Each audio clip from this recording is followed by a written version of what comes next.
Hello అండి, welcome back to Vin's kitchen.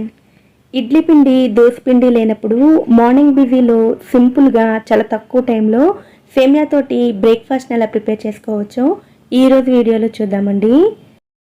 సేమియాతోటి ఊతప్పాన్ని prepare చేసుకోవడం కోసం ముందుగా మిక్సింగ్ బౌల్లోకి 1 కప్పు వరకు బొంబాయి రవ్వను తీసుకోవాలి. అలాగే 1 కప్పు వరకు సేమియాని కూడా తీసుకోండి. ఏ కప్పుతో అయితే రవ్వను సేమియాను తీసుకున్నామో అదే కప్పుతోటి 1 కప్పు వరకు పుల్లటి పెరుగును కానీ లేదంటే మజ్జిగను కానీ తీసుకోండి. వీటిని ఒకసారి కలుపుకున్న తర్వాత ఇందులోనే 1.5 కప్పు వరకు వేడి నీళ్ళని వేసుకోండి. నార్మల్ వాటర్ని వేసుకుంటే నానపెట్టుకోవడానికి అరగంట దాకా టైం పడుతుందండి. అదే వేడి నీళ్ళని వేసుకున్నట్లయితే 10 నిమిషాల పాటు నానబెట్టుకుంటే సేమియా అంతా కూడా చక్కగా నానిపోతుంది. ఇలా మొత్తం అంతా కలుపుకున్న తర్వాత ఇందులో 1/2 టీ స్పూన్ వరకు వంట సోడాని వేసుకోండి. వంట సోడా వేయకపోయినా ఈ ఊతప్పాలు వస్తాయండి, కానీ వేసుకోవడం వలన సాఫ్ట్గా ఉంటాయి. ఇలా వీటన్నిటిని ఒకసారి కలుపుకుని మూత పెట్టుకుని 10 నిమిషాల పాటు పక్కన పెట్టుకోండి. 10 నిమిషాల తర్వాత చూసినట్లయితే సేమియా అంతా కూడా చక్కగా నానిపోతుందండి. హాట్ వాటర్ వేయడం వలన ఎక్కువ టైం తీసుకోకుండానే సేమియా నానిపోతుంది. ఇప్పుడు ఇందులో రుచికి సరిపడా ఉప్పు, 1/2 టీ స్పూన్ వరకు జీలకర్ర, సన్నగా తరిగిన ఉల్లిపాయ ముక్కలు, అలాగే కారానికి తగినట్లుగా 3 పచ్చిమిరపకాయ ముక్కలు, 1/2 టీ స్పూన్ అల్లం తురుము, అలాగే సన్నగా తరిగిన కరివేపాకు, సన్నగా తరిగిన కొత్తిమీరను కూడా వేసుకుని వీటన్నిటిని బాగా కలుపుకోండి.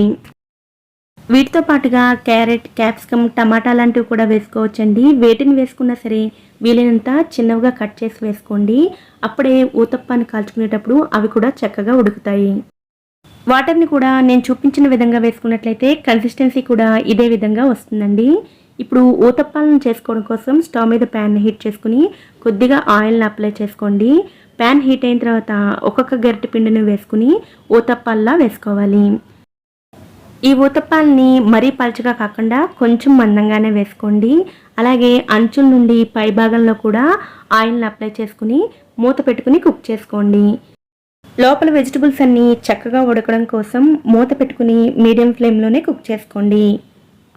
ఇలా 2 వైపులా కూడా మంచి కలర్ వచ్చేంత వరకు ఫ్రై చేసుకుని తీసుకోండి. ఈ సేమియాతోటి ఊతప్పాలే కాకుండా దోశలను కూడా ప్రిపేర్ చేసుకోవచ్చండి. ఇలాంటి ఇన్స్టెంట్ టిఫిన్లు మరిన్ని పోస్ట్ చేస్తాను. ఆ వీడియోస్ అన్నీ మిస్ అవ్వకుండా ఉండాలంటే ఛానల్ తప్పకుండా సబ్స్క్రైబ్ చేసుకోండి. ఈ క్వాంటిటీస్ తోటి 8 వరకు ఊతప్పాలను చేసుకోవచ్చండి. ఇదే విధంగా అన్నిటినీ మూత పెట్టుకుని మీడియం ఫ్లేమ్లో 2 వైపులా కుక్ చేసి తీసుకోండి. ఇలా ప్రిపేర్ చేసిన ఈ సేమియా ఊతప్పాలు చల్లారిన తర్వాత కూడా చాలా సాఫ్ట్గా ఉంటాయి. అలాగే మీరు ఏ చట్నీతో సర్వ్ చేసినా టేస్ట్ కూడా చాలా చాలా బాగుంటాయి.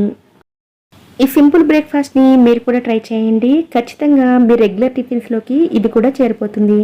ఈ వీడియో కనుక మీకు నచ్చినట్లయితే వీడియోని లైక్ చేయండి. అలాగే ఛానల్ని సబ్స్క్రైబ్ చేసుకుని పక్కనే ఉండే బెల్ ఐకాన్ని కూడా యాక్టివేట్ చేసుకోండి. Thanks for watching.